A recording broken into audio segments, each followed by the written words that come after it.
What do I owe you for this abortive consultation? 13 and fourpence, if you please. Oh, yes, well, I never carry money about with me. Adrian, lend me 13 and fourpence. Stop. Mr. Sagamore, you had better become my family solicitor and send in your bill at the end of the year. And send a county court summons with it, Sagamore, or you may go whistle for your money. Do hold your tongue, Alistair. Of course I wait for a summons. It's a simple precaution against paying bills sent in twice over. Quite, Mrs. Fitzfassen, an excellent rule. You're a man of sense, Mr. Sagamore. I must get some fresh air. This orgy of domesticity's made the room stuffy. Come along, Adrian. We'll drive into the country and lunch there. I know the quaintest little place upriver. Goodbye, Mr. Sagamore. Goodbye, seedy stockings. Take care of Alistair for me. His good looks will give you a pleasing sensation down your spine. By the way, Mr. Blenderbland, what did you come for? I totally forget.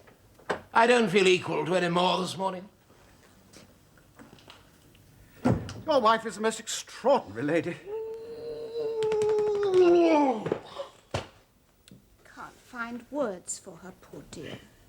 Now, Mr. Fitzfassen, may I ask what you came to consult me about? Oh, I don't know. After 10 minutes with Eppie, I don't know whether I'm standing on my head or on my It heels. was about a separation. Pull yourself together a bit, dear. Separation, you may as well go and try and separate yourself from a hurricane. Come along, Seedy, my darling. We mustn't waste a busy man's time. Mr. Sagamore, you'll stand by us, won't you? You'll save Ali from that awful woman. You'll save him for me. I'm afraid I can't control her, Miss Smith. What's worse, I'm afraid she can control me. It's not only that I can't afford to offend so rich a client, it's that her will paralyzes mine. The sort of genius some people have. Oh, don't be afraid of her, Mr. Sagamore. She has a genius for making money. It's in her family. Money comes to her. But I have my little bit of genius, too, and she can't paralyze me. And what have you a genius for, Miss Smith, if I may ask? For making people happy.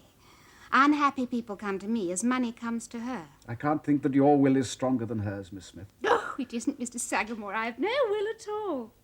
I get what I want somehow. You'll see. Seedy, come on. Oh, coming, darling. Bye, Mr. Sagamore. You'll see.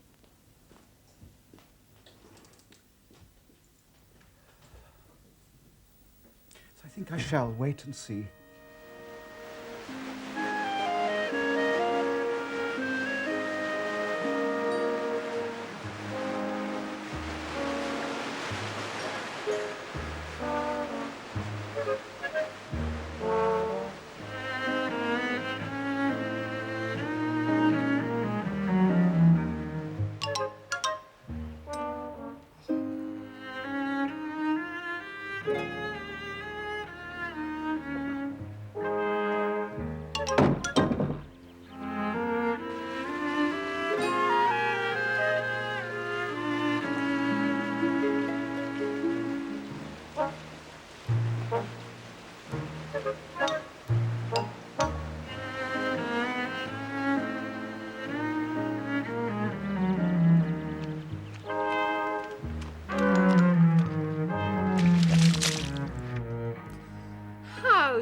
Jolly.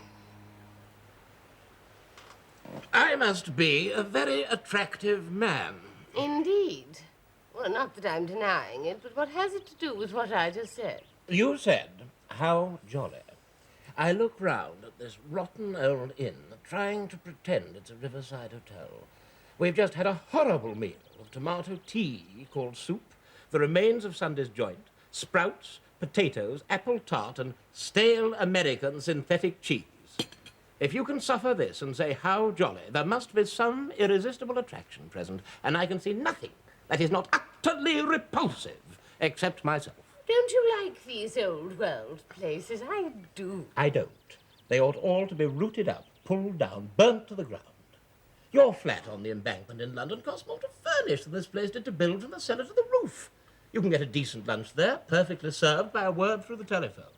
Your luxurious car will whisk you out to one of a dozen hotels in lovely scenery, and yet you choose this filthy old inn and say, how jolly. What is the use of being a millionairess on such terms?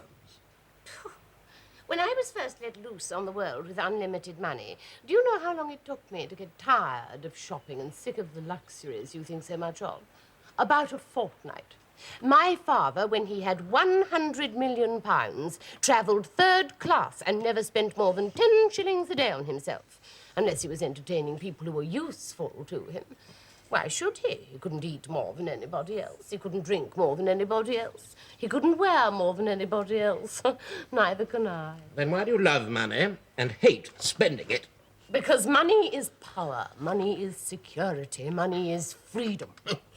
To me, money is a vulgar bore and a soul-destroying worry. I need it, of course, but I don't like it. I never think of it when I can possibly help it. If you don't think about money, what do you think about? Women? Yes, of course, but not exclusively. Food? Well, I am not always thinking about my food, but I am rather particular about it. I confess I look forward to a better lunch than that. Oh, so that is what has put you out of temper. I am not out of temper, I hope. But you promised me a very special treat, Epiphania. You said you'd found a wonderful place on the river where we could be ourselves and enjoy a delightful cottage meal in primitive surroundings. Where is the charm of this dismal hole? Have you ever eaten a viler lunch? There is not even a private sitting room. Anyone could walk in here at any moment. It must have been much more comfortable at Richmond or Maidenhead. And I believe it is raining. Oh, is that my fault? It completes your notion of a happy day on the river. Why is it that the people who know how to enjoy themselves never have any money, and the people who have money never know how to enjoy themselves? You're not making yourself very agreeable, Adrian. You are not entertaining me very munificently, Epiphania. Oh, for heaven's sake, let's get into the car and drive about the country. It's much more luxurious than this hideous coffee room, and more private. I'm tired of my car. I am not. I wish I could afford one like it. I thought you would enjoy sitting in this crazy, out-of-the-way place talking to me. But I find you're nothing but a spoiled old bachelor. You think about nothing but your food and your little comforts. You're worse than Alistair. At least he could talk about tennis and boxing. And you can talk about nothing but money. And you think money uninteresting. Oh, you should have known my father. I am very glad I did not. What did you say? My dear Epiphania, if we are to remain friends, I may as well be perfectly frank with you. Everything you've told me about your father convinces me that he was no doubt an affectionate parent and amiable enough to explain your somewhat tiresome father fixation, as Dr. Freud would call it. He must have been quite the most appalling bore ever to devastate even a Rotary Club. My father. My father, you infinite nothingness. My father made £150 million. You never even made £500,000. My good girl, your father never made anything. I have not the slightest notion of how he contrived to get a legal claim on so much of what other people made. You rotten thing! Take that for calling my father a bore. Restrain yourself! You might have hurt me very seriously! I shall hurt you till you wish yourself dead! Scum! Filth!